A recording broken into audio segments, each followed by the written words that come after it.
बिस्मिल्लाहिर्रहमानिर्रहीम। आज हम बस स्टार्ट करते हैं ग्रॉस एनाटमी को। And gross anatomy used to be my most hated subject in first year, क्योंकि ये याद नहीं रहती और इसकी कोई तुक नहीं बनती। तो कैसे कि यानी एक चीज़ है, ठीक है, आपकी बाजू है, उसमें ये 6 मसल्स हैं और ये 6 मसल्स हैं, उनके ये नाम है। ये चीज़ आप क्यों याद रहेगी? यानी ये चीज़ आपको याद ही नहीं रहती, आप एक दिन पढ़ते हो अगले दिन भूल जाते हो, 10 दफ़ा भी पढ़ो तो अगले दिन भूली होती है। तो इसलिए मुझे बहुत बुरी लगती थी। उसका वजह से मुझे सबसे ज़्यादा डर लगता था आप एंटिल फर्स्ट ईयर के प्रॉफ्स तक, और फिर जब आपको समझ आ जाती है कि चीज़ें किस तरह काम करती हैं तो आपको डर नहीं लगता।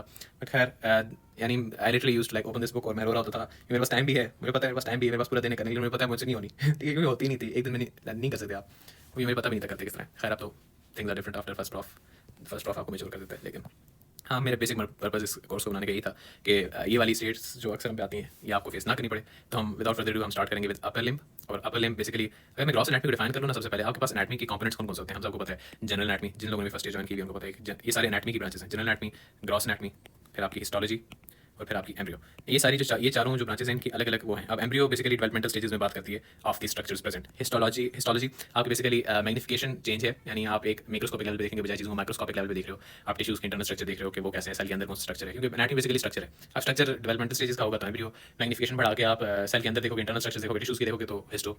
ग्रॉस जो सामने सामने नजर आते हैं स्ट्रक्चर्स पाल्पेबल बाय हैंड, वो वाले जो स्ट्रक्चर्स हैं वो आप देखोगे तो ग्रॉस एनाटमी। और general anatomy is basically the dictionary of anatomy, यानी ये बेसिकली एक डिक्शनरी सी है और इंट्रोडक्शन है, मुख्तलिफ चीज़ें बताई जाती हैं। मैं और इसके यानी बेसिकली इट्स अ टूल, ठीक है। जिस तरह चाबी होती है ना किसी दरवाजे को खोलने के लिए, एक जनरल एनाटमी वो चाबी है, वो चाबी आपको चाहिए अगर आप समझना चाहते हो। आई रिमेंबर लाइक जॉइंट्स का चैप्टर था और उसमें लिखा है दिस इज कंपाउंड कॉम्प्लेक्स, हर तरफ घूमने वाला जॉइंट। मैं को what the hell, what is meant by compound, what is meant by complex, why are you calling it complex? बाकी तो सिंपल नहीं है, जो सिंपल है वो भी सिंपल नहीं है, तो वो बहुत दिमाग खराब करती है अगर आपको जनरल एनाटमी आपने ना पढ़ी हो। तो ये तो होगी जनरल बहस एनाटमी की। फिर ग्रॉस एनाटमी में सबसे पहले आपको पता है कि हमारे जो पाकिस्तान में जो गवर्नमेंट कॉलेज उसमें अपर लिम्ब, लोअर लिम्ब और थॉरैक्स फर्स्ट ईयर में पढ़ाया जाता है। ये तीन जो हैं, इसमें हम पहले तो अपर लोअर लिम्ब क्योंकि स्टार्ट की जा चुकी हैं और किसी हद तक पढ़ा भी दी गई हैं दोनों, तो मैं इन्हीं को फोकस करूँगा समर कैंप में और ये हमारा स्कोप ऑफ डिस्कशन होगा। तो सबसे पहले अपर लिम्ब की जब आप बात करते हैं, ये जानना जरूरी है कि अपर लिम्ब में आप किस चीज़ की बात करें, what are you referring to, आपके अपर लिम्ब कहाँ तक है। क्योंकि मुझे याद पड़ता है कि जब हमें अपर लिम्ब पढ़ानी शुरू की ना, और उन्होंने लाइक उसमें ब्रेस्ट भी पढ़ा रहे हैं, चेस्ट भी पढ़ा रहे हैं, बैक भी पढ़ा रहे हैं, what the help, like why ठीक है, अपर लिम्ब में तो बाजू होना चाहिए था ना, सिर्फ अपर लिम्ब है तो। लेकिन आई वाज रॉन्ग, क्योंकि अपर लिम्ब में बाकी चीज़ें पढ़ाई जाती हैं। अभी आपको समझ आएगा व्हेन वी टॉक अबाउट कि अपर लिम्ब में इंक्लूडेड क्या क्या होता है। तो अपर लिम्ब आपने याद रखना कि इसके 4 कंपोनेंट्स होते हैं, कह लो 4 पार्ट्स होते हैं।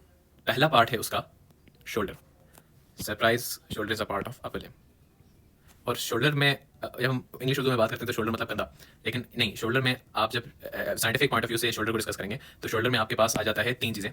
पेक्टोरल रीजन, आपका एक्जिला या आर्मपिट, ठीक है, आर्मपिट याद रखो, एक्जिला उसी को कहते हैं साइंटिफिक टर्म्स में, अभी हम इसको डिस्कस करेंगे। और फिर स्कैपुलर रीजन, यानी आगे की तरफ हो जाएगा आपका पेक्टोरल रीजन पूरा, वो पूरा शोल्डर में इंक्लूड करें।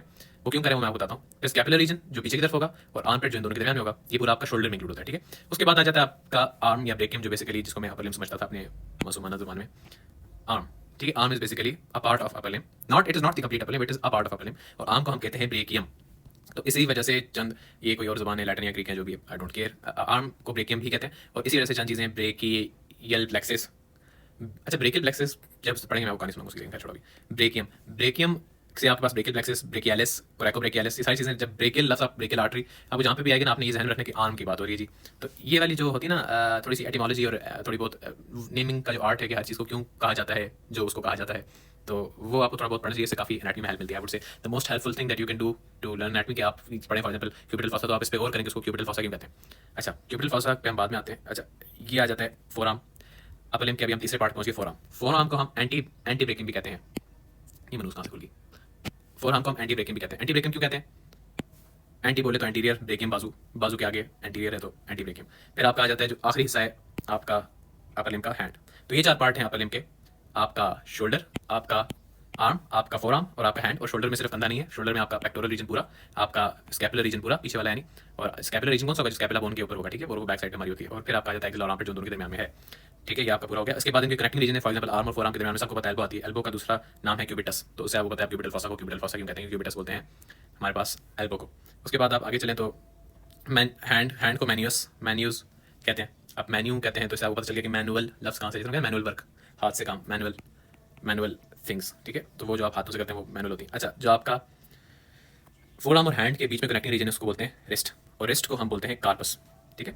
अब इसी से आपको पता चल जाएगा कि रिस्ट को क्योंकि कार्पस बोलते हैं, इसलिए रिस्ट के अंदर जो बोन्स आती है हमारे पास उनको क्या बोलते हैं, कार्पल बोन्स, ठीक है। अच्छा, अब हैंड को ना 3 चीज़ों में डिवाइड किया जाता है। कार्पस, अगर मैं आपको हैंड की डिवीजन बताऊँ ना, if I were to write it here, carpus जिसको रिस्ट बोलते हैं, मेटाकार्पस जिसको हैंड प्रॉपर बोलते हैं, हैंड प्रॉपर कौन सा रीजन है? जो यहाँ पे मैंने ये बनाया है, ये जिसको मैं भी सर्कल कर रहा हूँ, ये मेटाकार्पस है। फिर आ जाती है हमारे पास डिजिट्स। डिजिट्स मतलब उंगलियाँ, उंगलियों के अंदर जो बोन्स होती हैं उनको बोलते हैं फेलेंजेस, ठीक है। ये जनरल ओवरव्यू मैं आपको दे रहा हूँ आम का, ताकि बाद में जब हम इनको डिटेल में पढ़ेंगे तो आपको कंफ्यूजन ना हो। और फिर डिजिट्स सारे उसकी वो लिखी हुई हैं चीज़ें। अच्छा, तो जब भी आप ग्रॉस एनाटॉमी किसी भी चीज़ की पढ़ते हैं ना, तो आपको बेसिकली कंसर्न कैसे होता है? अब आप ग्रॉस एनाटॉमी फॉर एग्जांपल सोचें आपके सामने एक बाजू रखा हुआ है, इंसान नहीं है सिर्फ, बाजू भी नहीं कहना चाहिए, पूरा अपर लिम्ब, शोल्डर रीजन से लेके पूरा स्कैपुलर रीजन लेके हैंड तक सारा रखा हुआ है, ठीक है। और आपको कहा जाता है स्ट्रक्चर निकालो, तो सबसे पहले आपके पास क्या होगी? स्किन। स्किन हम पढ़ते हैं हिस्टो में, स्किन में क्या ही पढ़ोगे आप? स्किन वो स्किन ही है, skin there is nothing so special about skin. और उसकी जो खास जो उसकी नेल्स और वो अपेंडेजेस हैं, हेयर, वो सारे आपका हिस्टो का कंपोनेंट होता है, इसलिए उसको हम यहाँ पे तो करेंगे मिस, ठीक है। फिर स्किन को हटाया तो नीचे हमारे पास आ गया फैशा। अच्छा, फैशा जो लफ्ज़ है इसको अपने जहन में रखना, फैशा कहते हैं एक बैंडेज को, या फिर फैशा लफ्ज़ का मैं वो लिटरल मीनिंग बता रहा हूँ। फैशा कहते हैं बैंडेज को, या फिर ये पता है कवरिंग को जो आप लगाते हैं ना, फॉर एग्जांपल शॉर्मा है तो उसके ऊपर वो जो शीट चढ़ाई होती है, आप कह सकते हो वो फैशा है। फैशा बेसिकली शीट को कहते हैं जो किसी चीज़ को कवर करती है। तो ऑफ कोर्स फिर जब आप आर्म की स्किन कट करेंगे उसके अंदर वो फैशा है जिसके अंदर अल्लाह ताला ने बेसिकली लिपेटा हुआ सब चीज़ को। तो एक फिर फैशा जब आप पढ़ लेंगे उसके नीचे आपके पास आ जाएंगे मसल्स, मसल्स के बीच में होंगी नर्व्स, नर्व्स के साथ होंगी आर्टरीज जो मसल को सप्लाई करेंगे। उसके अलावा कुछ स्पेशल स्ट्रक्चर्स मैं बोलता होता हूँ, जिस तरह ब्रेकियल प्लेक्सस है, जिस तरह क्यूबिटल फॉसा है, जिस तरह फ्लेक्सर रेटिनाकुलम है, ठीक है। ये सारी चीज़ें आपके स्पेशल स्ट्रक्चर्स में आ जाती हैं जो भी हम पढ़ेंगे आगे। और ये वो चीज़ें हैं जो कनेक्टिव टिश्यू और सर्टन टिश्यूज़ की अरेंजमेंट से अल्लाह ताला ने बनाई हुई सर्टन चीज़ें आपकी आर्म में आपके फंक्शनिंग को सपोर्ट करने के लिए। तो खैर, आज का जो हमारा टॉपिक है, आई वुड जब हम स्टार्ट करते हैं किसी भी चीज़ को, इस पूरे आर्म को पढ़ने की जिद्दोजहद, तो हम स्टार्ट करते हैं बेसिकली विद हड्डियाँ। वजह क्या है? वजह यह है कि आपको बेसिकली अगर मैं बताना शुरू करूँ कि मसल है वो इधर है, लेकिन आपको हालांकि मसल बाहर पहले आता है, लेकिन आपको ये पता होना चाहिए कि मसल किधर अटैच है। तो आपको किस तरह पता चलेगा किधर अटैच है? क्योंकि वो अटैच तो हड्डियों पे होता है, हड्डियों के फीचर्स अगर आपने पढ़े हुए नहीं है तो फिर फायदा नहीं है, ठीक है, समझ नहीं आएगी। तो हड्डियों से शुरू करते हैं, और हड्डियों को क्योंकि ऑस्टियो लफ्ज़ हड्डियों के लिए यूज होता है, ऑस्टियोलॉजी स्टडी ऑफ बोन्स, तो हम ऑस्टियोलॉजी अपर लिम्ब की पढ़ने लगे। और इसमें आपको जहन में रखना है, अच्छा हिप बोन थी हमारी शुरू हुई, और हिप बोन एक इंतहाई मरूज बोन है। If you try to read it, जैसे इसको एक फर्स्ट ईयर का बच्चा पढ़ता है, यानी हम एफएससी से निकले होते हैं ना, हमें पता होता है हर लाइन इंपॉर्टेंट है, हर लाइन क्या, हर लाइन तो क्या, वो जो आपकी बुक की डायग्राम है उसके नीचे जो कैप्शन लिखा होता है ना, कैप्शन कहते हैं, क्या कहते हैं उसको, कैप्शन तो इंस्टाग्राम पे होते हैं, खैर जो भी उसके नीचे जो लाइन लिखी होती है ना इमेज को डिस्क्राइब करने के लिए, और आप उसको भी उसमें भी आप फिल इन दी ब्लैंक्स ढूंढ रहे होते हैं, क्योंकि एमडी कैट टाइम पे और जो एफएससी टाइम पे होता है उसमें हमारे पास ऐसे ही होता है कि हर लाइन इंपॉर्टेंट होती है। तो मैं उस तरह जब आप बोन को पढ़ना शुरू करते हैं ना, तो उस तरह जब आप बोन को पढ़ना शुरू करते हैं तो आपको रियलाइज होता है कि भाई इसकी तो कोई अंत ही नहीं है। जब एक हड्डी को पढ़े ना, there is no limits to the depths जिसमें आप उसको पढ़ सकते हैं। आप उसके अगर पढ़ना शुरू करें, अच्छा इसकी सरफेस क्वाड्रेंगुलर होती है, अच्छा इसके एंटीरियर पोस्टीरियर, ऊपर को सुपीरियर, नीचे को डॉर्सल कह रहे हैं, पता नहीं क्यों, लाइक देयर इज लिटरली कह लो कि नॉनसेंस बातें लिखी होती हैं, और नॉनसेंस जिनकी कोई सेंस ही नहीं, यानी जिनकी कोई तो की नहीं बनती, नाम का कोई फायदा पढ़ने का, वो लिखी होती है उसमें। और बीडी की जो सी की बुक है और सारा जो है उसमें, मैं कहता हूँ कि जितना मैं आपको भी बताऊंगा ना हड्डी का, बस उतना आपको पता होना चाहिए, उससे ना ज़्यादा आपको कुछ पता होने की जरूरत है, उससे कम तो फिर आपको डांट पड़ेगी, ठीक है। ये बेसिकली द बेयर मिनिमम, और ये डॉक्टर आदिल मोंडो के लेक्चर्स की वो है स्लाइड जो भी मैं डिस्कस करने वाला हूँ। और ऑफ कोर्स अभी आपको मॉडल से भी दिखा दूंगा ये सारी चीज़ें। लेकिन बेसिकली आपकी जो बोन है, बीडी आपने सिर्फ खोली है बोन्स में साइड डिटर्मिनेशन वाले पॉइंट्स के लिए, वो भी एक दो तीन याद करके बंद कर देनी है, बाकी आपने बीडी देखनी। हाँ, मैं हिप बोन का बता रहा था कि मैंने हिप बोन पढ़नी शुरू की तो मुझे लिटरली रोना आ गया, और मैंने घर कॉल की, मुझसे नहीं हो रहा। और खैर हाँ, वो भी क्या दिन थे। खैर हाँ, अब वापस आओ तो क्लैविकल, सबसे पहले बोन है क्लैविकल। क्लैविकल जिसको ब्यूटी बोन भी कहते हैं, आजकल तो वैसे भी एस्थेटिक्स का ज़माना है, और लोग अपनी लाइक वो शर्ट्स होती हैं जो थोड़ी लो होती हैं, और उससे आपकी जो नेक के नीचे वाली जो बोन होती है जिसको ब्यूटी बोन कहते हैं, कॉलर बोन कहते हैं, उसको एक्सपोज करके लोग फोटोज बनाते हैं, तो ये वो बेसिकली वो क्लैविकल बोन है। अच्छा, एक कॉन्सेप्ट जो आपको समझना जरूरी है वो है एक्सियल स्केलेटन और अपेंडिकुलर स्केलेटन का। Let me pull up a diagram, क्योंकि मैं डालना भूल गया। एक्सियल स्केलेटन में कौन सी चीज़ें आती हैं और अपेंडिकुलर स्केलेटन में कौन सी चीज़ें आती हैं, ये आपको थोड़ा समझने की जरूरत है। हाँ, ये जो सारा इसमें इन्होंने ब्लू से बनाया है ना, ये आपका एक्सियल स्केलेटन है। एक्सियल स्केलेटन बेसिकली क्या होता है? एक्सियल स्केलेटन आपका वो स्केलेटन है जो आपकी बॉडी की मिड लाइन बना रहा है, ठीक है। आपकी अब जाहिर है जो चीज़ आपकी बॉडी की मिड लाइन बना रही है, बाकी चीज़ें उसके साथ अटैच होती है ना। When you come to look at it like, let's एक काम करते हैं, इसको एनोटेट कर लेते हैं। Let's add it right here where we can see it. अच्छा, क्यूट सा स्केलेटन आ गया मेरे पास। अच्छा, इसकी अगर आप बॉडी देखिए, ये सारा सेंट्रल वाला एक्सेस है ना, इसको बोलते हैं एक्सियल स्केलेटन जो ब्लू में। जो बाकी चीज़ें इसके साथ अटैच हो रही है ना, इसको बोलेंगे अपेंडिकुलर स्केलेटन, ठीक है। जो व्हाइट में, जो ब्लू में, वो आपका एक्सियल स्केलेटन है। याद रखना कि अपेंडिकुलर स्केलेटन का फॉर एग्जांपल ये हमारी अपर लिम्ब है। अपर लिम्ब में आपके पास दो चीज़ें, एक तो आपकी अपर लिम्ब प्रॉपर है, ठीक है, ये सारी, बाकी इसके कनेक्टिंग स्ट्रक्चर्स भी हैं जिसको एक्सियल स्केलेटन से कनेक्ट करेंगे, ठीक है। तो वो जो कनेक्टिंग स्ट्रक्चर्स हैं ना, उसको हम बोलते हैं गर्डल, GIRDLE। गर्डल का काम क्या है? एक अपेंडिकुलर स्केलेटन का component for example upper limb को एक्सियल स्केलेटन के साथ कनेक्ट करना। और हमारे पास बॉडी में दो गर्डल्स होते हैं। एक होता है हमारे पास पेल्विक गर्डल जो नीचे की तरफ है, जो हमारी लोअर लिम्ब को कनेक्ट करता है। पेल्विस नीचे होता है, तो yes, pelvic girdle connects the lower limb with the axial skeleton. And एक हमारे पास पेक्टोरल गर्डल है जो पेक्टोरल रीजन में, और ये बेसिकली कनेक्ट करता है अपर लिम्ब को विद द एक्सियल स्केलेटन। तो अब इसमें बात कर लें तो हमारे पास पेक्टोरल गर्डल जो है, पेक्टोरल रीजन में, उसमें कौन सी बोन्स आती हैं? आपने पढ़ ली होंगी। ये आगे वाली बोन अभी जो हम डिस्कस करते हैं क्लैविकल, और पीछे वाली बोन जिसको हम बोलते हैं स्कैपुला। अब आपने ये बात ध्यान रखनी कि if I were to ask you, और मैं एग्जामिनर हूं, मैं आपसे पूछता कि कितने पॉइंट्स पे जो हमारा पेक्टोरल गर्डल है वो अटैच होता है विद दी एक्सियल स्केलेटन। अब आप देखें, इतना बड़ा बाजू आपने लटकाना है एक अपनी जिस्म के साथ, ठीक है, अपने एक्सियल स्केलेटन के साथ। तो आप सोच रहे होंगे कि 3-4 जॉइंट्स बनाए बंदा फिर कोई बात लगे, लेकिन आपको ध्यान रखना है कि आपने जो आप पढ़ा है कि जो आपका स्टर्नोक्लेविकुलर जॉइंट है ना, एक स्टर्नोक्लेविकुलर दो साइड से तो दो होंगे, लेकिन कहने का मतलब सिर्फ स्टर्नोक्लेविकुलर जॉइंट है ना, that is the only connection between axial skeleton and the upper limb, ठीक है, द स्टर्नोक्लेविकुलर जॉइंट। बाकी जो आपका एक्रोमियोक्लेविकुलर जॉइंट है या फिर बाकी जितने भी जॉइंट्स हैं आपके अपर लिम्ब में, वो आपके एक्सियल स्केलेटन से कनेक्ट नहीं करते, वो अपर लिम्ब को आपस में ही जोड़ के रखते हैं, ठीक है। लेकिन जो एक्सियल स्केलेटन से कनेक्ट करने वाला जॉइंट है वो सिर्फ एक है, और वो आपका ये जो आपका, इसको किसने उठा लिया, आपका जो है क्या नाम है, स्टर्नोक्लेविकुलर जॉइंट है, ठीक है। तो इससे एक और बात प्रूव होती है कि आपका जो एक्सियल स्केलेटन है ना, उससे जो आपका अपर लिम्ब है वो आगे की तरफ से तो अटैच्ड है, पीछे की तरफ से फ्री है। तो if I were to show you this on a model, तो I let's like make it like this. हाँ, आपका जो पूरा अपर लिम्ब की बोन्स हैं, जिसमें हमारे पास ये सारी बोन्स आती हैं जो बाजू में हैं, और ये सारी बोन्स आपकी सिर्फ एक पॉइंट पे अटैच्ड हैं सेंट्रल जगह से, और वो ये वाला पॉइंट है, ये वाला पॉइंट है। ये जॉइंट ये आपका स्टर्नम का मेनोब्रियम है। Manubrium is basically a part of sternum, ठीक है, तो उससे कंफ्यूज नहीं होना। स्टर्नम के 3 पार्ट्स होते हैं, मेनोब्रियम, बॉडी और ज़ीफी प्रोसेस, तो वो से कंफ्यूज नहीं होना। ये आपका क्लेविकल है और ये आपका स्टर्नम है, और इन ये जो जॉइंट बन रहा है, ये वाहिद पॉइंट है of attachment of the upper limb to the axial skeleton. पीछे से देखें तो स्कैपुला सिर्फ पड़ी हुई है, it is floating, it is not making any joints with the ribs, ठीक है। तो ये सिर्फ पड़ी हुई है और ये हवा में बेसिकली हैंगे। तो आप इससे आपको अंदाजा होता है आपकी जो परफेक्ट मोबिलिटी है, जब आप फॉर एग्जांपल बॉलिंग कराते हैं या फिर रैकेट खेलते हैं, आप होते हैं आप बाजू कितना फ्री मूव कर सकते हैं। उसकी क्या वजह है कि वो सिर्फ एक पॉइंट पे अटैच्ड है आपके एक्सियल स्केलेटन से, और वो पॉइंट भी बहुत छोटा सा, लाइक ये आपका पॉइंट है। तो it's a really amazing thing to know. अच्छा, पढ़े हम clavicle, let's isolate this clavicle. हाँ, ये आपकी क्लेविकल है, अगर इसको हम बीडी वाली शक्ल दें तो यस, ये आपकी क्लेविकल है। अच्छा, इस क्लेविकल में अभी क्योंकि रेफरेंस बॉडी भी उन्होंने साथ बनाई हुई है, तो इजी आपका इमेजिन करना कि किस जगह पे एक्जैक्टली पड़ी होती है और किस तरह पड़ी होती है। क्लेविकल की कुछ खास बातें, क्लेविकल एक लॉन्ग बोन है। लॉन्ग बोन क्या होता है? लॉन्ग बोन बेसिकली बोन्स को क्लासिफाई किया गया है उनकी शेप, साइज, स्ट्रक्चर के हिसाब से। उसमें लॉन्ग बोन्स होती हैं, कुछ शॉर्ट बोन्स होती हैं, कुछ रेगुलर बोन्स होती हैं, ठीक है। रेगुलर बोन्स में उसमें अपनी पढ़ने वाला मुझे जनरल एनाटॉमी जहर लगती है, sorry to break it to you, लेकिन हाँ मुझे बहुत बुरी लगती है। लेकिन आप इतना याद कर सकते हैं कि अच्छा लॉन्ग बोन और कौन कौन सी है। लॉन्ग बोन आपकी ह्यूमरस, आपकी लॉन्ग बोन है। ह्यूमरस तो आपने अगर जो अपर लिम्ब स्टार्ट की हुई उन्होंने ह्यूमरस देखी होगी, जिन्होंने लोअर लिम्ब स्टार्ट की हुई उन्होंने फीमर देखी होगी, जिन्होंने दोनों पढ़ ली हुई उन्होंने दोनों देखी होगी। तो वो कहते हैं कि किस, यानी आप देखें कि इसको हालांकि इसके स्ट्रक्चर के हिसाब से लॉन्ग बोन में रखा जाता है, लेकिन इसमें कितने फर्क हैं as compared to other long bones के। पहली बात तो बॉडी में हॉरिजॉन्टली पड़ी है, ये देखें बॉडी में हॉरिजॉन्टली पड़ी। बाकी आपकी जितनी भी लॉन्ग बोन्स हैं वो सारी आपकी वर्टिकली पड़ी। फॉर एग्जांपल ये ह्यूमरस है, ये वर्टिकली सीधा नीचे की तरफ आ रही है, जबकि हॉरिजॉन्टली पड़ी। सिर्फ एक बोन लॉन्ग बोन है जो हॉरिजॉन्टली पड़ी और वो हमारी क्लेविकल है। इसके अंदर कोई मेडुलरी कैविटी नहीं होती है, यानी जिसमें बोन मैरो वगैरह हो, कोई कैविटी नहीं होती इसके अंदर। उसके बाद ही फर्स्ट बोन है जो ऑसिफाई होती है, यानी जब आप अभी मेमोरी में पढ़ेंगे ना, जब बोन्स बननी शुरू होती है ना, तो पहले वो मीजन कायम होते हैं, सेल्स होते हैं, फिर वो मेम्ब्रेनस स्ट्रक्चर्स बनाते हैं, फिर वो कार्टिलेजनस बनते हैं और फिर वो बोन बन जाते हैं, ठीक है। तो लेकिन इसमें जो सबसे पहली बोन जो हमारी ऑसिफाई होना शुरू होती है ना, वो कौन सी है?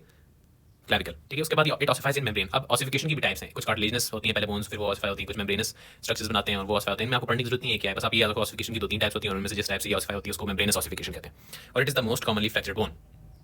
अभी आपने देखा कि इसकी लोकेशन क्या है, फिर आपने देखा कि कितनी सी है ये, और फिर आपने देखा कि इस पे काम कितना बड़ा है, इसने पूरे अपर लिम्ब को अटैच करना विद एक्सियल स्केलेटन। तो ये 5 फर्क आपने याद रखें कि it is the most commonly fractured bone, horizontal है, नो मेडुलरी कैविटी, और फर्स्ट बोन टू ऑसिफाई और ऑसिफाइज इन मेम्ब्रेन।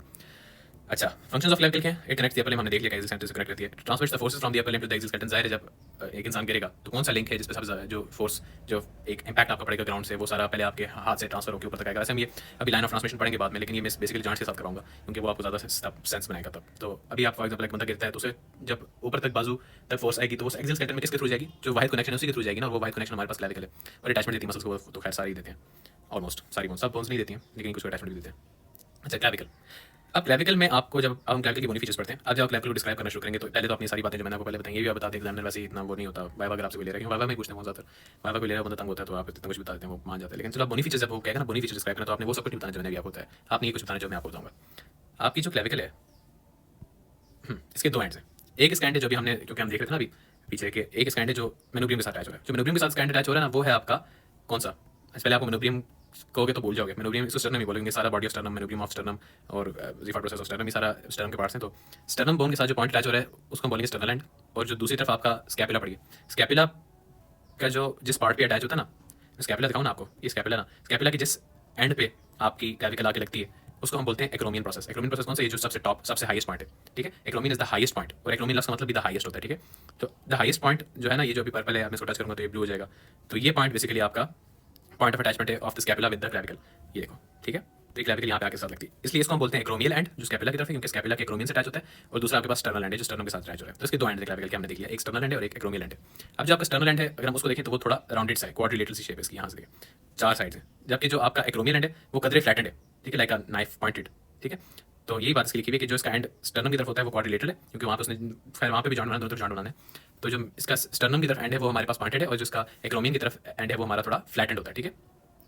अच्छा, उसके बाद आप आ जाएँ, इसको हम डिवाइड किस तरह करते हैं। तो इसको डिवाइड करने से पहले मुझे ये थोड़ी टर्म्स क्लियर करनी पड़ेंगी, मीडियल और लेटरल। हालांकि मुझे पता है कि आप में से 90% को ये पता होंगी टर्म, लेकिन still for the sake of our discussion, ताकि हम सब एक पेज पे हों। अगर मैं एक बंदा सामने ले like this and I were to take a screenshot, basically ये बंदा भी वैसे ये भी चल जाएगा। हाँ, अब इस बंदे को देखें, ये जो मैं लाइन ड्रॉ कर रहा हूँ ये मिड लाइन हो जाएगी हमारी। तो इस मिड लाइन के अलॉन्ग, इस मिड लाइन के करीब जो चीज़ें होंगी ना उनको हम बोलेंगे मीडियल, और इस मिड लाइन से अवे जो चीज़ें होंगी उनको बोलेंगे लेटरल। लेकिन याद रखना मीडियल और लेटरल जो है वो कंपैरेटिव टर्म्स हैं, वो इस तरह आप नहीं कह सकते कि ये चीज़ मीडियल ही है, ये चीज़ लेटरल ही है, ठीक है। कोई चीज़ मीडियल होती है किसी और चीज़ के मुकाबले में, ठीक है। फॉर एग्जाम्पल मैं आपको बताता हूँ, एक बंदे की हाइट है 5 फुट 10, ठीक है, 5 फुट 10। आप कह लें कि ये टॉल है, तो वो अपनी क्लास में सबसे टॉल होगा, तो आपकी बात सही होगी। लेकिन अगर आप उसको किसी बड़े लड़कों की क्लास में लेके जाते हैं जहाँ पे 6 फुट के बंदे हैं, तो ज़ाहिर है फिर वो टॉल तो ना रहना। इसलिए हम कहेंगे कि टॉल और शॉर्ट होना रिलेटिव टर्म्स हैं। इसी तरह मीडियल और लेटरल होना भी रिलेटिव टर्म्स है। क्या मतलब कि अगर मैं फॉर एग्जाम्पल इस बंदे का दिल बनाऊँ, ये इसकी लेफ्ट साइड हो जाएगी, और यहाँ पे मैं एक इसका छोटा सा दिल बना के थोड़ा इस तरह करके रख दूँ, इस तरह करके रख दूँ, इस तरह करके रख दूँ, ठीक है। या अगर मैं इस बंदे का दिल बना दूँ, ये जो मैंने बनाया अभी, और मैं कहता हूँ कि ये दिल है इसका, ठीक है। अब इसके मुकाबले में अगर मैं इस बंदे का बना दूँ, लेट्स से बाइसेप्स मसल, मैं इस बंदे का इस इमेज के साथ इस तरह अटैच कर देता हूँ, ठीक है, just for the sake of discussion. ये हमारा बाइसेप्स मसल है, हमारा दिल है, ठीक है। आपका जो बाइसेप्स मसल है वो ज़्यादा मिड लाइन के करीब है, आपका दिल ज़्यादा मिड लाइन के करीब है। सिंपल सी बात है, आपका दिल जो है वो जो मिड लाइन उसके ज़्यादा करीब है, तो हम कहेंगे दिल is medial with respect to the biceps muscle, ठीक है। तो बाइसेप्स मसल क्या हो गया दिल के मुकाबले में, बाइसेप्स हो गया लेटरल, दिल हो गया मीडियल। याद रखना कंपैरेटिव टर्म्स है। अब अगर मैं एओर्टा बना लूँ, एओर्टा दिल के टॉप से निकल रही है, यानी लेफ्ट वेंट्रिकल की उससे निकल के इस तरह आर्च करती है और नीचे जाती है, ठीक है। अब मैं अगर एओर्टा बना लूँ और मैं बात करूँ कि यहाँ पे हमारे पास फॉर एग्जाम्पल ये दिल का एक पार्ट पड़ा है। अब जो दिल का ये वाला पार्ट है जिसको मैं अभी सर्कल कर रहा हूँ, ये ज़्यादा मिड लाइन के करीब है या एओर्टा की स्टार्टिंग मिड लाइन के ज़्यादा करीब है? ऑफ कोर्स एओर्टा की स्टार्टिंग मिड लाइन के ज़्यादा करीब है, तो एओर्टा की स्टार्टिंग हो जाएगी मीडियल और ये पार्ट हो जाएगा लेटरल, ठीक है। तो ये कंपैरेटिव टर्म्स है, ये आप नहीं कह सकते कि पूरा दिल मीडियल है, पूरा बाइसेप्स लेटरल है। अब अगर हम बाइसेप्स की बात कर लें और बाइसेप्स के फॉर एग्जाम्पल इस तरफ लगा हुआ है डेल्टॉइड, डेल्टॉइड इस तरह ऊपर करके आता है, नीचे इंसर्ट होता है, तो ये डेल्टॉइड मसल है। अब आप कहेंगे बाइसेप्स ज़्यादा मीडियल है, डेल्टॉइड ज़्यादा मीडियल है। अब डेल्टॉइड को आप देखते हैं तो बाहर है, बाइसेप्स को देखते हैं तो अंदर है, तो आप बाइसेप्स मीडियल हो गया और डेल्टॉइड लेटरल हो गया। इन आपस में मुकाबला करें, दिल के मुकाबले में अभी भी बाइसेप्स लेटरल ही है, लेकिन डेल्टॉइड के मुकाबले में बाइसेप्स जो है वो मीडियल हो चुका है। अब अगर हम वापस आ जाए क्लाविकल पे, तो आपके पास आ जाती है इसका एक, अब हम क्लाविकल की बात करें तो क्लाविकल का एक हो जाएगा मीडियल एंड, जो हमारा स्टर्नम की तरफ होगा वो ज़ाहिर मिड लाइन के करीब है, तो वो मीडियल हो जाएगा। जो बात दूसरा एक्रोमियन की तरफ है वो जो हमारा लेटरल एंड हो जाएगा, क्योंकि वो अवे है फ्रॉम दी मिड लाइन। तो मीडियल और लेटरल यहाँ पे भी आगे। अब जो स्टर्नल एंड उसको मीडियल एंड भी कह सकते हैं और जो एक्रोमियन एंड उसको लेटरल कह सकते हैं। जब आप बाइसेप्स, जब आप क्लाविकल की बात करते हैं और क्लाविकल की डिवीजन की बात करते हैं, तो हम इसको इस तरह डिवाइड करते हैं। अगर आप क्लाविकल की मैं इसको आइसोलेट करके आपको बताऊँ ना, आप देखें इसका कुछ हिस्सा है जो आगे की तरफ बैंड है, और कुछ अगर मैं इसको टॉप की तरफ से देखूँ इस तरह, कुछ हिस्सा है जो आगे की तरफ मुड़ा हुआ है और कुछ हिस्सा है जो पीछे की तरफ मुड़ा हुआ है। अगर मैं इसको एनोटेट करना चाहूँ यहाँ पे आपके सामने, लेट्स ड्रॉ इन, यहाँ पे देखें ये जो मिलान बना रहा हूँ इस वक्त, ये हिस्सा आप अगर क्लाविकल के ऊपर गौर करें तो ये आगे की तरफ इस तरह बैंड हुई है, ठीक है। इसको हम कहेंगे कन्वेक्स एंटीरियर, ठीक है। और इसके साथ का जो जो एंड लेटरल साइड पे जो इसका हिस्सा है वो पीछे की तरफ मुड़ा हुआ है, कॉनकेव। याद है कॉनकेव में कन्वेक्स में, कॉनकेव जिसमें केव थोड़ा वो अंदर की तरफ बैंड हुआ होता है और कन्वेक्स जो आगे की तरफ आया होता है। तो यहाँ पे देख सकते हैं कि ये जो इसका मीडियल वाला हिस्सा है, और मीडियल कितना हिस्सा 2/3 वो आगे की तरफ मुड़ा हुआ है, इसलिए हम इसको बोलेंगे कन्वेक्स एंटीरियर। और जो इसका लेटरल एंड है वो कनकेव पोस्टीरियर है, concave anterior, sorry concave anterior, क्योंकि आगे की तरफ कॉन्केविटी है ना, तो इसलिए बोलेंगे कॉन्केव एंटीरियर और कन्वेक्स एंटीरियर। इसके मीडियल एंड को बोलेंगे कन्वेक्स एंटीरियर और उसके लेटरल एंड को बोलेंगे कनकेव एंटीरियर। मीडियल कितना 2/3, लेटरल कितना 1/3 बच जाएगा ज़ाहिर है। तो ये आपकी कनकेव और कन्वेक्स वाली बात होगी क्लैविकल की। फिर हमने बात करी मीडियल 2/3 जो है वो कन्वेक्स एंटीरियर है, जो अच्छा जो कनकेव एंटीरियर होता है उसको आप कन्वेक्स पोस्टीरियर भी बोल सकते हैं। यानी सिंपल सी बात है, अगर कोई चीज़ आगे की तरफ, अगर मैं इसमें यहाँ पे ड्रॉ करूँ आगे की तरफ एक कनकेव है, तो ज़ाहिर पीछे की तरफ कन्वेक्स ही होगी ना। आप इसको कनकेव एंटीरियर भी बोल सकते हैं, कन्वेक्स पोस्टीरियर भी बोल सकते हैं, सिंपल एक ही बात है। अच्छा, फिर आ जाती है आपके पास कुछ और बोनी फीचर्स। अभी हमने एक फीचर की बात कर ली कि जो उसका मीडियल एंड है वो कन्वेक्स है और जो लेटरल एंड है वो कनकेव है, ठीक है। अब हम एक और इसकी बात कर लेते हैं। एक और हमने बात की कि इसका जो मीडियल एंड है वो क्वाड्रिलेटरल है, जिसका लेटरल एंड है वो फ्लैटेंड है। तो ये सारी डिस्कशन अपनी जगह। अब आप इसकी बात कर लें कि इसके कुछ और फीचर्स अगर हम देख लें, तो इसके जो आपके पास है अटैचमेंट्स, उसकी वजह से कुछ इस पर जो है ना लैंडमार्क्स बने हुए हैं हमारे पास। अगर आप इन्फीरियर सर्फेस, अभी जो क्लैविकल की इन्फीरियर सर्फेस में दिखाई हुई ना, ये नीचे वाली जो फोटो ये वाली सारी, इसमें इन्फीरियर सर्फेस दिखाई हुई है, दिखाया हुआ है कि जो लेटरल एंड है ना उसमें हमारे पास एक कॉनॉइड ट्यूबरकल है, कॉनॉइड लिगामेंट लगता है, ट्रेपेजॉइड रिच है जिस पर ट्रेपेजॉइड लिगामेंट आगे लगता है, ठीक है। उसके बाद आप यहाँ पे बात कर लें तो नीचे इसका सब क्लेवियस मसल के लिए ग्रूव भी है, फिर आपके पास कॉस्टोक्लेविकल लिगामेंट का अटैचमेंट भी है, और ये सारी आपकी बेसिकली सर्टन चीज़ें उन्होंने बताई हैं। इस यहाँ पे इस ऐप में वो ज़ाहिर है आपको ट्रेपेजॉइड रिच कॉनॉइड ट्यूबरकल इतना प्रोमिनेंट करके नहीं दिखाया हुआ, ये सब क्लेवियस की उन्होंने वो तो दिखाई हुई है ओरिजिन। आप you can like see like this की सब क्लेवियस इस तरह करके लगा होता है और मुख्तलिफ चीज़ें। लेकिन ये बाकी चीज़ें जो है ना आपने बस ये याद रखनी कि किस एंड पे होती है, ठीक है। ये आप देखें कि लेटरल साइड पे इन्फीरियर, लेटरल और इन्फीरियर, लेटरल साइड पे और इन्फीरियर सर्फेस में आपके पास कॉनॉइड ट्यूबरकल और ट्रेपेजॉइड रिज है, ठीक है। और जो आपकी मीडियल साइड है वहाँ पे आपके पास कॉस्टोक्लेविकुलर लिगामेंट का इंप्रेशन है। बस इतना बता दें आपके लिए बहुत है फॉर क्लैविकल के बोनी फीचर्स। अब आगे चलते हैं स्कैपुला पे। स्कैपुला में जो लाइन सुनने का टीचर्स को इंतजार होता है ना कि वो कह रहे होते हैं कि ये बताएगा तो मैं इसको मार्क्स दे दूँ, या फिर वाह अगर हो रहा है तो वो ये होता है कि स्कैपुला एक ट्रायंगुलर बोन है और स्कैपुला में हमारे पास 3 एंगल्स हैं, 3 बॉर्डर्स हैं, 3 फॉसा हैं और 3 प्रोसेसेस हैं। इन सब का क्या मतलब है मैं आपको बताता हूँ। 3 एंगल्स किस तरह है, सबसे पहले तो आप ये देख लें। आपका if I were to draw, आपका ये आ जाएगा हमारे पास, ये आपका आ गया सुपीरियर एंगल, ये आ गया आपका इंफीरियर एंगल। ट्रायंगल बोन है तो सारे ट्रायंगल में 3 एंगल्स होते हैं, उनके पास नाम आपने याद रखें। सुपीरियर एंगल, आपका इंफीरियर एंगल और ये आपका लैटरल एंगल, ठीक है, यहाँ फिर क्लिनॉइड एंगल भी कहते हैं इसको। आपका ये आ जाता है। उसके बाद आप इसकी फर्दर डिस्कशन में जाएँ तो आपकी आ जाती हैं हमारे पास बॉर्डर्स। ये आ जाएगी आपकी मीडियल बॉर्डर, ये आ जाएगी आपकी लैटरल बॉर्डर, ये आ जाएगी आपकी सुपीरियर बॉर्डर, ठीक है। 3 एंगल हो गए, 3 बॉर्डर हो गए।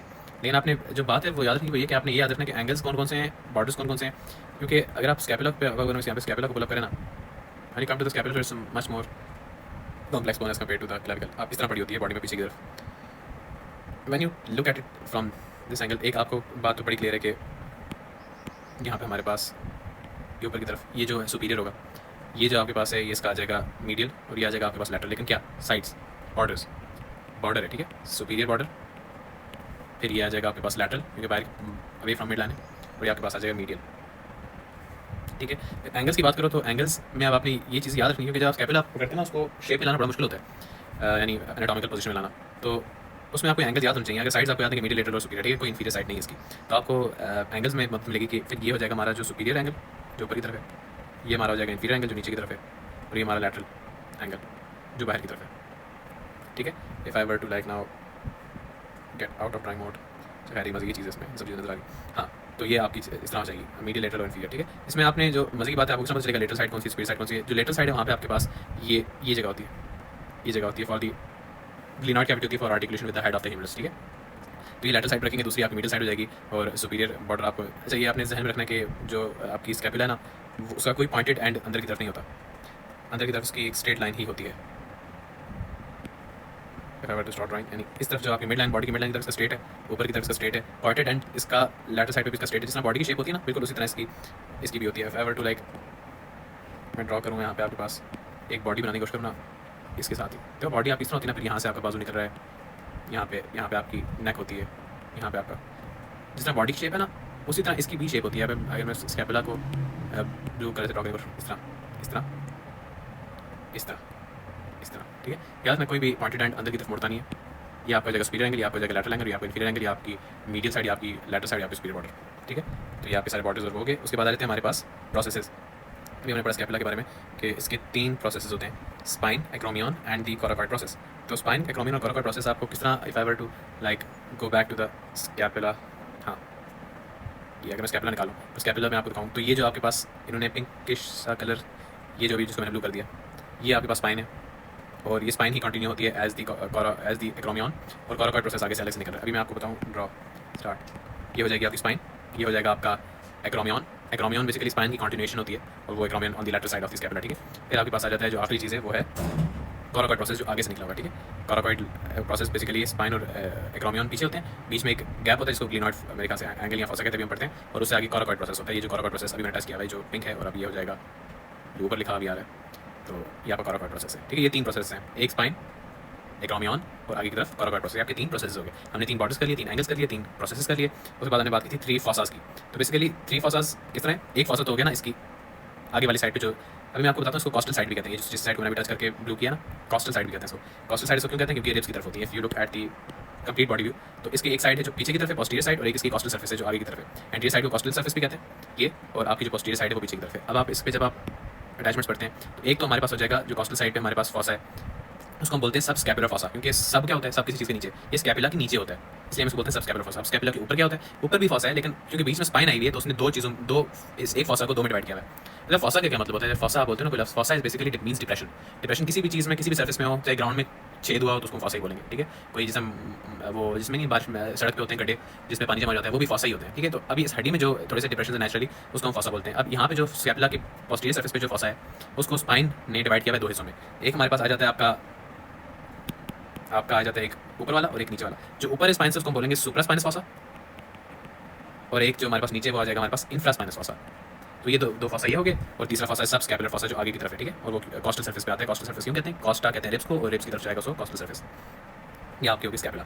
स्कैपुला में इतना बहुत है, अगर आपने इतना बता दिया बहुत है। अटैचमेंट्स, अच्छा वो मसल अटैचमेंट से गया ना, मसल अटैचमेंट जब हम मसल्स पढ़ेंगे ना आगे, तो उसकी साथ साथ जो जिस जगह पे अटैच हो रहा है मसल ना, वो हम उसके हिसाब से कह देंगे कि ये उधर का मसल है, ये इधर का मसल है। और सिर्फ जो अटैचमेंट्स आप बाजू में पढ़ेंगे सिर्फ वही मसल्स की अटैचमेंट बोन पे जहाँ जहाँ हो रही होंगी ना, यानी कहने का मकसद है अगर आप एक दफ़ा मसल्स हम आगे पढ़ लेंगे ना, उनके अटैचमेंट्स ओरिजिनाइजेशन पढ़ लेंगे ना, फिर आप वापस आना इन बोन्स पे अटैचमेंट्स याद करना, और सिर्फ वो वाली याद करना जो आपने आगे पढ़ेंगे। अब हम आ जाते हैं अपनी अगली बोन पे जो है ह्यूमरस। ह्यूमरस क्या है? ह्यूमरस आपके आर्म की बोन है। जब हम रीजन्स पढ़े थे ना पीछे, अभी हमने बेसिकली गर्डल की दो बोन्स पढ़ी हैं, शोल्डर गर्डल भी कहते हैं, पेट्रोल गर्डल भी कहते हैं, क्लैविकल और स्कैपुला, ये हमने पढ़ लिया। अब हम आ जाते हैं ह्यूमरस पे जो कि अगली बोन है। ह्यूमरस बेसिकली एक लॉन्ग बोन है, इसका एक अपर एंड होता है। अब मैं आपको जो बातें बोल रहा हूँ आपने भी डिस्क्राइब करते हुए सिर्फ यही बातें बोली। अपर एंड होता है, लोअर एंड होता है, और एक होती है इसकी शाफ्ट, ठीक है। तो अपर एंड में आपके पास आ जाता है हेड, इस तरह ये डायग्राम है। अपर एंड में आपके पास आ जाता है हेड, एक minute just a second, head, neck, और फिर आपकी जो शाफ्ट है वो नीचे की तरफ है। खैर अपर एंड में तो आपके पास हेड नेक आता है, ठीक है, और साथ ग्रेटर ट्यूबरोसिटी और आपकी लेसर ट्यूबरोसिटी जो इसी के साथ नीचे करके होती है, जो अभी नजर नहीं आ रही है फॉर सम रीजन इस डायग्राम पे। अलबत्ता यहाँ पे आपको बड़ी अच्छी ग्रेटर ट्यूबरोसिटी और लेसर ट्यूबरोसिटी आपको नजर आती है, ठीक है। ये आपके अपर एंड की पार्ट है, head, neck, greater tuberosity, lesser tuberosity. अच्छा, अब नेक का थोड़ा कॉन्सेप्ट आपको लेने की जरूरत है कि एक तो आपका हेड आ गया ना, हेड राउंडेड सा पोर्शन जो है सेमी सर्कल सा, ये आपका हेड है।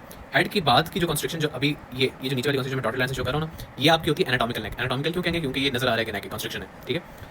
एक आपकी नेक ये और एक आपकी ग्रेटर ट्यूबरोसिटी और लेसर ट्यूबरोसिटी के नीचे वाली जो जगह है ना, below the greater tuberosity and lesser tuberosity, उसको हम नेक बोलते हैं, सर्जिकल नेक। सर्जिकल नेक क्यों बोलते हैं? क्योंकि एक तो फ्रैक्चर होती है यहाँ पे तो अक्सर सर्जरीज में, और उसके अलावा यहाँ पे नर्व भी गुजरती है एक, तो वो सारी जो चीज़ें वो सर्जिकल इंपॉर्टेंस की, इसलिए इसको हम सर्जिकल नेक बोलते हैं। मेन जो इसकी नेक वो ये जो आपकी एनाटॉमिकल नेक है वो हेड के नीचे आती है। ये फिर आपके पास ग्रेटर ट्यूबरोसिटी और लेसर ट्यूबरोसिटी। ट्यूबरोसिटी बेसिकली कहते हैं कोई भी जो एलिवेशन होती है ना किसी भी बोन पे, उसको हम ट्यूबरोसिटी बोलते हैं। अब अगर मैं आपको मॉडल पे दिखाऊँ, यानी असल बोन पे दिखाऊँ, तो ये आपका हेड आ गया, ये आपकी ग्रेटर ट्यूबरोसिटी, फिर आ जाती है आपकी लेसर ट्यूबरोसिटी। अच्छा, आपका हेड जो होता है वो मीडियल होता है, ज़ाहिर है उसने मिड लाइन की तरफ जाकर अटैच होना है ग्लिनॉइड कैविटी के अंदर, तो वो आपका मीडियल होता है। आपकी ग्रेटर ट्यूबरोसिटी थोड़ी लेटरल साइड पे आ जाती है इसका पेड टू हेड, और लेसर ट्यूबरोसिटी जो है वो इंफीरियर है टू द हेड, ठीक है। अच्छा, ग्रेटर लेसर ट्यूबरोसिटी के दरमियान में आपका आ जाता है एक ग्रूव। ज़ाहिर है एक तरफ एलिवेशन है, दूसरी तरफ भी एलिवेशन है, तो बीच में क्या बचेगा? डिप्रेशन, और उस डिप्रेशन को हम बोल देते हैं ग्रूव। ग्रूव क्या होता है? बेसिकली कोई भी पतला सा कह लो रास्ता जो थोड़ा ज़मीन से नीचे हो, ठीक है। अगर ये ज़मीन है तो इट मस्ट बी, पहली बात तो नीचे होना चाहिए, दूसरा पतला होना चाहिए, तो हम उसको ग्रूव कहेंगे। अगर बड़ा सा छेद होता है हम उसको बोलते हैं फॉसा, यानी ग्रूव है।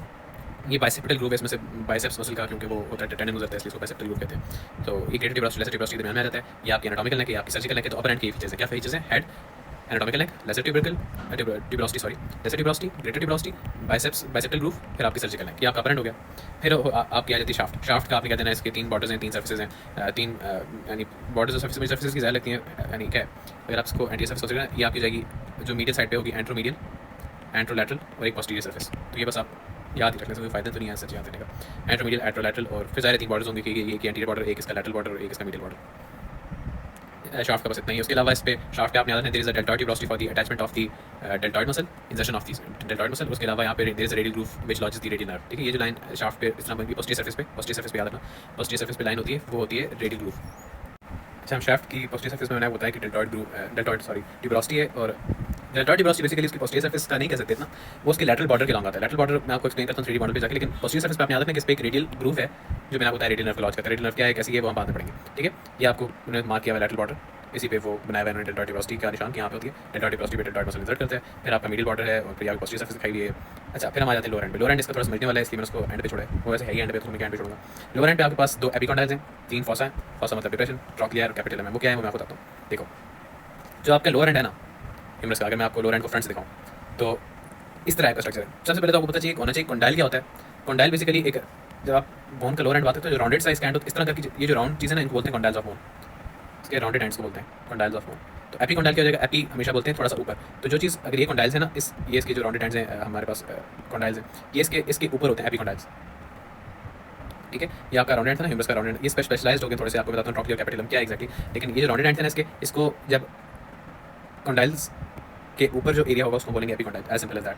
जो मिडिल साइड पे होगा उसको बोलेंगे मिडिल एपिकॉन्डाइल, और जो लेटरल साइड पे होगा उसको बोलेंगे लैटरल एपिकॉन्डाइल। और लैटरल और मिडिल एपिकॉन्डाइल के ऊपर जब ये बोन कंटिन्यू करती है तो यहाँ पे दो रिजेस बनती हैं बिफोर कि वो फाइनली स्मूदन आउट हो जाए। ये जो रेज बनती है ना जो आपको यहाँ पे भी नजर आ रही होगी कि मैं अगर सोचता हूँ ये इसका अपर एंड है, ये इसका लोअर, थोड़ा शार्प सा एलिवेशन को हम रेज कहते हैं। तो जो मिडिल एपिकॉन्डाइल के ऊपर होगी उसको बोलेंगे मीडियल सुप्राकॉन्डाइलर रेंज, और जो लैटरल कॉन्डाइल के ऊपर होगी उसको लैटरल सुप्राकॉन्डाइलर रेंज, ठीक है। तो लोअर एंड पे हमने क्या पढ़ा कि देयर आर टू एपिकॉन्डाइल्स, ये हमने पढ़ लिया, दो एपिकॉन्डाइल्स, मिडिल एपिकॉन्डाइल, लैटरल एपिकॉन्डाइल, उनके ऊपर फिर मिडिल के ऊपर मिडिल और लैटरल के ऊपर लैटरल सुप्राकॉन्डाइलर रेंज है। उसके बाद आपके पास मैंने आपको बताया कि 3 फॉसा हैं। फॉसा क्यों है वो भी मैं आपको बताता हूँ, लेकिन उससे पहले मैं आपको बताना चाहूँगा कि ये ट्रॉकलिया और कैपिटलम क्या है। अच्छा, ट्रॉकलिया कोई भी पुली पुली पुली आपको पुली का कॉन्सेप्ट है। पुली फाइबर टू जो आपकी पुली होती है ना, ये आपकी पुली, इसके ऊपर एक, अब इसको यहाँ पे ले आता हूँ आपके लिए, ये आपकी पुली जो होती है ना, इसके ऊपर हम इस तरह रस्सी डाल के कोई भी चीज़ हैंग कर सकते हैं, एक साइड पे एक चीज़ हैंग कर सकते हैं। हमने याद है वो एक्सपेरिमेंट्स किए थे फिजिक्स में पुली के। तो ये जो पुली का ऊपर वाला हिस्सा होता है ना, ये वाला, इस स्मूथ से पार्ट को जिस पे ये चीज़ स्लाइड करती है ना, इस तरह के स्ट्रक्चर को हम बोन में अगर प्रेजेंट उसको बोलते हैं ट्रॉकलिया। ये ट्रॉकलिया सिर्फ इसका स्पेशलाइज पार्ट नहीं है ह्यूमरस का, और भी जगह पर ट्रॉकलिया आपको मिलेंगे, लेकिन अभी हम बात करें कि ह्यूमरस के लोअर एंड पे एक ट्रॉकलिया मौजूद है जो बेसिकली एक पुली की तरह एक्ट करेगा। अभी हम जब इस जॉइंट को पढ़ेंगे ना तो आपको अंदाजा होगा कि पुली की तरह एक्ट करेगा। और ये बेसिकली किसके लिए, इस साइड पे पहले आपको ग्रीन नजर आना चाहिए, किस साइड पे मीडियल या लैटरल है। इसका पता लगाने का सिर्फ एक तरीका उन्होंने जो लिखा हुआ है ना वो आप देख लो, ये आपकी मीडियल साइड है और ये आपकी लैटरल साइड है, ठीक है। तो आपके पास जो लैटरल साइड है वहाँ पे तो आपको पता है आपकी फोर आर्म में कौन सी बोन है लैटरल साइड पे, ऐसे आपको कहीं पता होगा, मैं आपको बताता हूँ। लैटरल साइड आपकी थंब वाली साइड है बेसिकली हाथ में, ठीक है। थंब वाली साइड को हम कहते हैं लैटरल साइड, और थंब वाली साइड पे जो बोन होती है उसको बोलते हैं रेडियस बोन, ठीक है। रेडियस आपको पता है ना, सर्कल का जब रेडियस होता है वो आउटवर्ड पॉइंट करता है, इसलिए हम जो चीज़ बाहर की तरफ उसको रेडियस बोलते हैं। और जो मीडियल साइड बोन होती है वो होती है अल्ना, ठीक है। तो आपका जो ट्रॉकलिया होता है वो मीडियल साइड पे, ठीक है। तो आप मुझे बताएं कि मीडियल साइड पे अगर ट्रॉकलिया है और मीडियल साइड पे अल्ना बोन है, तो ट्रॉकलिया के साथ कौन सी बोन आर्टिकुलेट करेगी? सिंपल सी बात है, अल्ना बोन आर्टिकुलेट करेगी। अब मॉडल में आपको दिखाऊँ, ये लिगामेंट्स अगर हम उतार दें,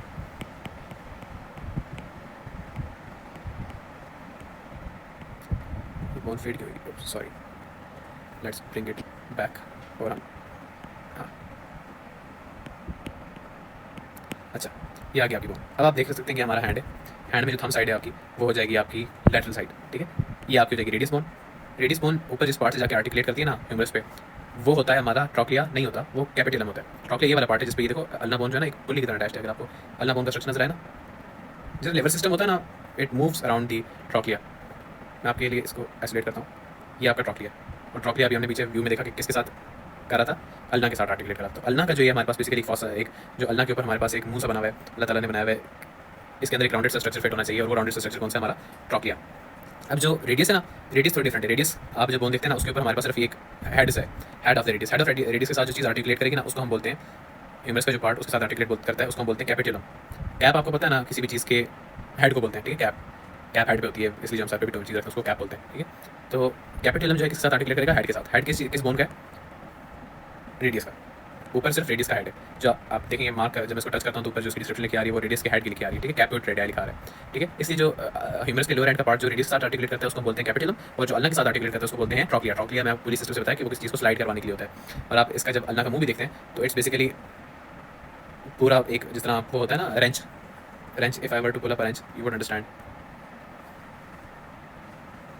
देखा, वो जिस तरह रेंच का मुंह होता है ना किसी चीज़ को पकड़ने के लिए, इसी तरह वो जो आपका ट्रॉकलिया बना होता है ना उस पर ह्यूमरस के लोअर एंड पे अल्ना का उसी की तरह उसको ग्रास्प करने के लिए, ताकि वो फिर स्मूथ हमारे पास जो है ना मूवमेंट हो सके, क्या कहते हैं हिंज मूवमेंट उस पर हो सके।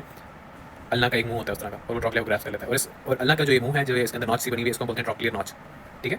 ट्रॉकलियर किसका पार्ट है, ह्यूमरस के लोअर एंड का। और ट्रॉकलियर नॉच कहाँ पे है, उसके नीचे वाली हड्डी पे, जिसको बोलते हैं अल्ना। और अल्ना का जो नॉच है वो ट्रॉकलिया को लॉन्च करता है, ठीक है, अपने अंदर, फिर ये बाद में मूव करते हैं। अच्छा, तो ये हमारा हो गया ट्रॉकलिया, ये हमारा हो गया कैपिटलम। इसके साथ ही छोटा सा इन्होंने ये हमारा ट्रॉकलिया, ये हमारा हो गया कैपिटलम, जो रेडियस को बेसिकली रेडियस के हेड के साथ आर्टिकुलेट करेगा इस तरह करके। और ये ट्रॉकलिया जिसके ऊपर वो पूरा फिक्स होगा इस तरह करके मुंह उसका अल्लाह का। हमारा जो लोअर एंड है उस पर हमने पढ़ लिया क्या क्या, एपिकॉन्डाइल, फिर हमने पढ़ लिया ट्रॉकलिया, हमने पढ़ लिया फिर इसके साथ कैपिटलम, फिर हमने पढ़ लिया, अब हमने पढ़ने बेसिकली फॉसा। मैंने आपको बताया था ना कि इसके लोअर एंड पे क्या है, दो एपिकॉन्डाइल जो हम डिस्कस कर लिए, ट्रॉकलिया कैपिटलम में जो हमने डिस्कस कर लिए, 3 फॉसा हैं। फॉसा क्या है, फॉसा अगर आप इसको गौर से देखो ना, यहाँ पे एक डिप्रेशन है इसके एंटीरियर सर्फेस पे, और उसकी पोस्टीरियर सर्फेस भी यहाँ पे दिखाई हुई, यहाँ पे एक डिप्रेशन और यहाँ पर एक डिप्रेशन है। तो बेसिकली आप जब अपने आर्म को फ्लेक्स करते हैं, for example if I were to pull it up like this, अगर आप अपने आर्म को फ्लेक्स करें, फ्लेक्स करने की एनिमेशन अक्सर इसमें होती है, आई डोंट नो कि इसमें है कि नहीं, खैर वट एवर। अगर आप इसमें फ्लेक्स करें तो आपको पता है ना कि जब हम एक आर्म को फ्लेक्स करेंगे, अगर मैं इस पर ड्रॉ करके बोलता हूँ, तो आपकी ये वाली जो बोन्स हैं ये इस तरह ऊपर आएंगी, रोटेट होंगी, और ये वाले जो हिस्सा है रेडियस का और वो जो अल्ना का है वो इस तरह उसके ऊपर फ्लैट हो जाएगा, ठीक है। Let me show you what I mean by a drawing। ये देखें, ये आपका अभी एक्सटेंडेड पोजीशन में आपका आर्म है, ठीक है। जब आपका आर्म फ्लेक्स होगा तो अल्ना और रेडियस दोनों ऊपर की तरफ मूव करेंगे। तो इनके जो ये इसकी यहाँ पे जो अल्ना का पार्ट है, जो छोटा सा ट्रायंगुलर सा पार्ट है, अभी हम पढ़ेंगे इसका क्या नाम है ये, और जो आपका रेडियस का हेड है ये ऊपर की तरफ आएंगे, इसके ऊपर स्लाइड करते हुए यहाँ पे फिक्स हो जाएंगे। ठीक है, जब आपका आर्म फ्लेक्स होगा तो ये यहाँ पे जो अल्ना और रेडियस के कुछ इन बोन्स के पार्ट हैं, उनको अकोमोडेट करने के लिए ह्यूमरस पे अल्लाह ताला ने थोड़े से फॉसा रखे हैं। एक फॉसा आपने पढ़ लिया, उसका नाम है कोरोनॉइड फॉसा। कोरोनॉइड फॉसा क्यों कहते हैं इसको? क्योंकि अल्ना का कोरोनॉइड प्रोसेस, अल्ना की बात करें ना अगर you were to bring it up, ulna का कोरोनॉइड प्रोसेस जो ये ग्रीन वाला है, दिस ग्रीन वाला, ये वाला प्रोसेस कोरोनॉइड प्रोसेस, ये जब घूम के ऊपर आएगा ना तो रेडियस में जहाँ पे फिट होगा उसको हम बोलेंगे कोरोनॉइड फॉसा। ठीक है, इसी तरह जो आपका रेडियस का हेड जहाँ पे फिट होगा वो होगा रेडियल फॉसा। तो कैपिटलम के ऊपर होता है रेडियल फॉसा, और ट्रॉक्लिया के ऊपर होता है कोरोनॉइड फॉसा। कोरोनॉइड लफ्ज़ क्या है बेसिकली? कोरोनॉइड प्रोसेस है, और कोरोनॉइड प्रोसेस कहाँ पे है? अल्ना के ऊपर। तो ये आपका हो गया रेडियल फॉसा और कोरोनॉइड फॉसा, और ये आपका हमने लोअर एंड के दो कर लिया। अब ऑफ कोर्स जब आप अल्ना को देखते हैं, एक तो इसका ये वाला प्रोसेस है जो हमने आगे की तरफ से देखा है, एक इसका पीछे के ऊपर भी प्रोसेस है ये वाला, इसको हम बोलते हैं ऑलिक्रैनॉन प्रोसेस। ऑलिक्रैनॉन प्रोसेस जो है जब आप इसको इन द बिगर पिक्चर देखेंगे, और मैं लिगामेंट्स को दोबारा से डायसेक्ट करना पसंद करूँगा पीछे की तरफ से भी, आप देख सकते हैं अल्ना बोन ऑलरेडी कितनी ज़्यादा ह्यूमरस के साथ जब अटैच होती है ना, तो कितनी ज़्यादा उसमें डेंट डाल के रखा अल्ना ने। ड्रॉ करके आपको बताऊँ टाइम टॉकिंग अबाउट ये वाला ऐसा, ये देखो नीचे से बोन आ रही है, उसका ये प्रोसेस है। ये कौन सा प्रोसेस है? इसको बोलते हैं ऑलिक्रैनॉन प्रोसेस। तो जो गेस करें जो ह्यूमरस में जगह डिप्रेशन फॉर्म हुआ है ऑलिक्रैनॉन प्रोसेस की वजह से, उसको क्या बोलेंगे? ऑलिक्रैनॉन फॉसा। सरप्राइज, लाइक ऑलिक्रैनॉन फॉसा आपका हो गया। ये बस तीन फॉसा हैं, इसमें आपने याद रखने ह्यूमरस में। लोअर एंड में हमने क्या पढ़ा? दो एपिकोंडाइल, तीन फॉसा कौन से? कोरोनॉइड, रेडियल और ऑलिक्रैनॉन फॉसा, ट्रॉक्लिया और कैपिटल। ठीक है, ये सारी चीज़ लोअर एंड पे, और ये थोड़ी समझने वाली है, बाकी इसमें बोन आसान है।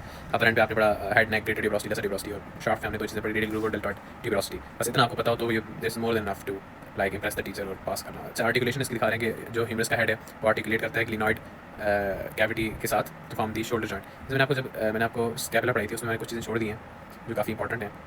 जब स्कैपुला पढ़ाई थी मैंने आपको बॉर्डर वगैरह तो सब कुछ बताए थे, प्रोसेस भी बताए थे। मैंने आपको ये चीज़ नहीं बताई, ये वाला ऐसा नहीं बताया कि जो स्कैपुला का पार्ट है लैटरल एंगल पे, ठीक है, हमने कहा था ये लैटरल एंगल है, जो लैटरल एंगल पे जो स्कैपुला का पार्ट है ना, वहाँ पे एक कैविटी बनती है जिसको हम बोलते हैं ग्लिनॉइड कैविटी। ये बेसिकली हेड ऑफ ह्यूमरस को लॉन्च करती है अपने, और शोल्डर जॉइंट बनाने वाली करती है। ठीक है, तो आपका जो ग्लिनॉइड कैविटी है वो लैटरल एंगल पे है ह्यूमरस के, उसके नीचे वाली एलिवेशन को कहते हैं इंफ्राग्लिनॉइड ट्यूबरकल, उसके ऊपर वाली एलिवेशन कहते हैं सुप्राग्लिनॉइड ट्यूबरकल। उसके बाद जो आपका सुपीरियर बॉर्डर स्कैपुला का उस पर एक नॉच है जिसको बोलते हैं सुप्रास्कैपुलर नॉच। ठीक है, ये चंद एक चीज़ें जो मैंने पहले मिस कर दी थी, हम आगे चले गए थोड़े से। और जो आपका कोरोनॉइड प्रोसेस मैंने बताया ना, आगे की तरफ होता है, और पीछे स्पाइन और एक्रोमियन एक कॉन्टिन्यूएशन में होते हैं। एक्रोमियन और स्पाइन एक चीज़ हो गया, कोरोनॉइड प्रोसेस दूसरी चीज़ हो गया, उनके दरमियान का जो गैप है उसको बोलते हैं स्पाइनोग्लिनॉइड नॉच। ठीक है, स्पाइनोग्लिनॉइड नॉच अगर मैं आपको ऑन मॉडल दिखाना चाहूँ तो will have to go to the scapula. यहाँ पे चलते हैं, ये इसकी स्पाइन है पीछे की तरफ, और वो आगे उसका कोरोनॉइड प्रोसेस है जो बेसिकली आपके यहाँ पे लिगामेंट्स ने हाइड किया मेरे को। लेट मी क्लैविकल को भी हटा ही देते हैं। हाँ, अब आपको नजर आएगा कि पीछे की तरफ स्पाइन है और ये आगे की तरफ कोरोनॉइड प्रोसेस है, और इनके दरमियान में जो गैप है, यहाँ पे जो ये जो गैप जो मैंने अभी रेड सर्कल बनाया है, इस जगह को कहते हैं स्पाइनो, क्योंकि पीछे स्पाइन है, ग्लिनॉइड क्योंकि यहाँ पे नीचे ग्लिनॉइड कैविटी है, नॉच। ठीक है, उसके अलावा जो बाकी चीज़ें जो मैंने बताई हैं वो अपनी जगह मौजूद हैं। जिस तरह आपको सुप्रा स्कैपुलर फॉसा था वो ये बना हुआ है, जहाँ पे लिगामेंट अटैच है, इस लिगामेंट को काट दूँ तो वो सुप्रा स्कैपुलर फॉसा, अरे लिगामेंट बन जाएगा, फिर वो सुप्रा स्कैपुलर कोई टनल सा बन जाएगा, उसको बोलेंगे। लेकिन अभी सुप्रा स्कैपुलर फॉसा है जो आपकी है वो ये है, और बाकी स्कैपुला में कुछ इतना खास है नहीं है। सुप्रा स्कैपुलर नॉच, सॉरी फॉसा बोलो, सुप्रा स्कैपुलर नॉच। अच्छा, अक्सर वो उसका एक्सटेंट पूछ लेते हैं, जो आपकी स्कैपुला का एक्सटेंट क्या है। तो यहाँ पे जो उसका टॉप स्कैपुला का टॉप होता है ना, वो सेकंड रिब के लेवल पे होता है, और जो स्कैपुला का इंफीरियर जो आपका एंगल है ना, वो आ जाता है आपकी सेवंथ रिब के लेवल पे। और जो स्पाइनस प्रोसेस है स्कैपुला का, वो T3, अभी T3 क्या है? ये बेसिकली काउंटिंग है वर्टिब्रा की। अगर मैं T3 की, सॉरी इसको हाइड कर दिया, ये T2 था, तो if I were to select T3, ये T3 है, और इसके लेवल पे आपकी जो स्पाइन है वो स्कैपुला की वो पहुँचती है। ठीक है, ये T3, अभी T3 ब्लू है और अभी स्कैपुला ब्लू है, तो आप देख सकते स्पाइन जो T3 लेवल पे। ठीक है, तो ये चंद एक चीज़ें जो है एमसीक्यू पॉइंट ऑफ व्यू से इंपॉर्टेंट होती हैं, तो ये मैंने आपको बता दी। हम पढ़े थे बेसिकली ह्यूमरस हमने लोअर एंड अपर एंड सब कुछ पढ़ लिया है, और हम आर्टिकुलेशन देख रहे थे कि हेड जो है ग्लिनॉइड कैविटी से आर्टिकुलेट करता है स्कैपुला की, और बनाते शोल्डर जॉइंट जो कि ball and socket synovial joint है। फिर लोअर एंड जो है इसका एल्बो जॉइंट वो आर्टिकुलेट करता है, एक आपका कैपिटल में और एक ट्रॉक्लिया, और वो आर्टिकुलेट करता है अल्ना के साथ आर्टिकुलेट करता है ट्रॉक्लिया, और कैपिटल में आर्टिकुलेट करता है विद हेड ऑफ रेडियस। ठीक है, फिर आपके पास अल्ना बोन आ जाती है और रेडियस बोन आ जाती है। अच्छा, अल्ना का अपरेंट ऑलरेडी मैंने ह्यूमरस के साथ काफ़ी डिस्कस किया है, तो अभी हम इसको जल्दी बताते हैं। अल्ना के दो नॉचेस होते हैं, दो प्रोसेस होते हैं। अच्छा, अल्ना के अपरेंट देखते हैं, एक रेंच टाइप का, जिसमें मैंने बताया था रेंच होता है, रेंच टाइप का इसका अपरेंट है, और ये इसका कोरोनॉइड प्रोसेस है जो नीचे वाला है, और ऊपर वाले प्रोसेस को हम ऑलिक्रैनॉन प्रोसेस कहते हैं। नीचे वाला जो प्रोसेस है वो कोरोनॉइड फॉसा में लॉन्च करता है, किसके? ह्यूमरस के लोअर एंड पे था, और अपर एंड जो ऑलिक्रैनॉन प्रोसेस है वो ह्यूमरस के लोअर एंड के पोस्टीरियर एस्पेक्ट पे जो हमारे पास ऑलिक्रैनॉन क्या बोलते हैं उसको, फॉसा है, वहाँ पे जाके लॉन्च करता है। ठीक है, अब इसके अलावा दो नॉचेस हैं। नॉच पता है ना आपको, डिप्रेशन को कहते हैं, यानी छेद, सुराख। ठीक है, तो नॉच आप देख सकते हैं, ये जो मैंने अभी रेड मार्कर से मैंने इसको हाईलाइटर से ये मैंने जो बनाया, ये जो डिप्रेशन है इसको ट्रॉक्लिया नॉच कहते हैं, क्योंकि ट्रॉक्लिया को लॉन्च करता है। इसके अलावा जब आप इसको ये जो नीचे वाला भी एंटीरियर से देखते हैं ना, तो यहाँ पे साथ इसके पड़ी होती है रेडियस का हेड, और यहाँ पे इसका रेडियस बोन पड़ी होता है ना, आर्म दोनों एक साथ पड़ी होती है। तो रेडियस के हेड को जो एरिया लॉन्च करते हैं ना, वो हो गया हमारे पास रेडियल नॉच। तो इसके दो नॉच हो गए, एक ट्रॉक्लिया नॉच और एक रेडियल नॉच। दो प्रोसेस हमने डिस्कस कर लिए, ऑलिगोनॉन प्रोसेस और कॉर्नोइड प्रोसेस। फिर इसकी आ जाती है ट्यूबरोसिटीज़। ट्यूबरोसिटीज़ कौन सी हैं? एक आपके पास है अल्नर ट्यूबरोसिटी जो यहाँ पे सामने नजर आ रही है। फिर आपके पास अल्नर ट्यूबरोसिटी के अलावा अगर आप इसको फ्रॉम लेटरल साइड से देखें तो ये इसकी सुपिनेटर क्रेस्ट है और सुपिनेटर क्रेस्ट के फ्रंट पे सुपिनेटर फॉसा है। अभी कुछ चीज़ें जो हैं बस इस बोन पे और आपको वो याद करनी है, ठीक है। Of course supinator crest supinator fossa का सुपिनेटर मसल से ताल्लुक होगा, वो हम पढ़ेंगे आगे जब मसल पढ़ेंगे। तो ये सारी चीज़ें आपकी बोन्स की अल्ना में डिस्कस, अल्ना की इतनी ही डिस्क्रिप्शन जो हमारे पास है। रेडियल नॉच जब रेडियस से आर्टिकुलेट करेगी तो सुपीरियर रेडियल अल्नर जॉइंट बनाएगी। ट्रॉक्लियर नॉच जब ट्रॉक्लिया ऑफ फेमरस से आर्टिकुलेट करेगी तो हमारे पास एल्बो जॉइंट बनाने में देगी। सिंपल सी बात है। ये अपर एंड था अल्ना का। अल्ना का लोअर एंड बहुत प्यारा सा है, उसमें बस दो ही चीज़ें। ये अल्ना का लोअर एंड है जो मैं भी हाईलाइट यानी मार्क कर रहा हूँ मार्कर से। और आपके पास इसमें एक हेड होता है, हेड ऑफ अल्ना याद रखना, रेडियस का हेड ऊपर था, अल्ना का हेड नीचे। और अल्ना का हेड है और उसके अलावा स्टाइलॉइड प्रोसेस अल्ना का वो भी यहाँ पे हमारे पास मौजूद है। स्टाइलॉइड प्रोसेस बेसिकली क्या है? अल्ना के जो मिडिल बॉर्डर है ना उसकी डाउनवर्ड एक्सटेंशन है। ये मिडिल बॉर्डर था, इसको थोड़ा नीचे ले आओ, स्टाइलॉइड प्रोसेस। और ये आपको बेसिकली एक सर्फेस एनाटॉमी जो है ना उसको पढ़ने की जरूरत नहीं है पीडी में, वो बहुत कम ही कोई पढ़ता है। जो असल चीज़ है सर्फेस मार्किंग है, और सर्फेस मार्किंग आपको वाइवा में पूछते हैं, वो बाद में डिस्कस करेंगे। तो जो स्टाइलॉइड प्रोसेस अल्ना का है वो आपका मीडियल साइड पे डाउनवर्ड एक्सटेंशन है, ठीक है। ये आपका हो गया अल्ना। हेड जो आर्टिकुलेट करता है with the ulnar notch of the radius. अब रेडियस पे एक नॉच होती है डाउन साइड पे अल्नर नॉच, तो वहाँ पे हेड आर्टिकुलेट करता है और इंफीरियर रेडियल जॉइंट बनाते हैं। उसके अलावा आपने ये बात ध्यान रखनी कि रिस्ट जॉइंट में पार्ट नहीं लेती अल्ना, जो कि एक सरप्राइजिंग बात होगी आपके लिए। क्यों नहीं लेती पार्ट? इसलिए क्योंकि वो सेपरेटेड है by from the carpal bones by the articular disc. Ulna और जो आपकी कार्पल बोन्स है जो बेसिकली रिस्ट की बोन्स हैं उनके दरमियान में एक आर्टिकुलर डिस्क आ जाती है, इसलिए अल्ना रिस्ट जॉइंट में पार्ट नहीं लेती। रिस्ट जॉइंट इंटायरली बनाता है रेडियस और वही आपका मेन बेसिकली पार्ट है। अल्ना ज़्यादा पार्ट ले रही थी आपका एल्बो जॉइंट बनाने में, जिसने पूरा ट्रॉक्लियर नॉच बनाया और ट्रॉक्लियर के साथ जाकर आर्टिकुलेट किया। उसके बाद अगली बोन हमारी रेडियस। रेडियस का अपर एंड है, लोअर एंड है और शाफ्ट है। यहाँ पर बोन्स आप जब भी लोअर लॉन्ग बोन्स डिस्क्राइब करें आप अपर एंड, लोअर एंड, शाफ्ट है। फिर अपर एंड की कोई चीज़ बता दें, शाफ्ट की कोई चीज़ बता दें, लोअर एंड की चीज़ बता दें, बस इतनी सी बात होती है। अब रेडियस की बात की जाए तो उसके अपर एंड पे हमारे पास एक हेड है, टोपी पगड़ी सी पहनी हुई है, और नेक के जो कंस्ट्रक्शन है बियॉन्ड दी हेड, और फिर एक ट्यूबरोसिटी, रेडियल ट्यूबरोसिटी। और यहाँ पे बहुत फेमस मसल इंसर्ट होता है जिसको हम डोला कहते हैं, डोले बनाना, बाइसेप्स मसल।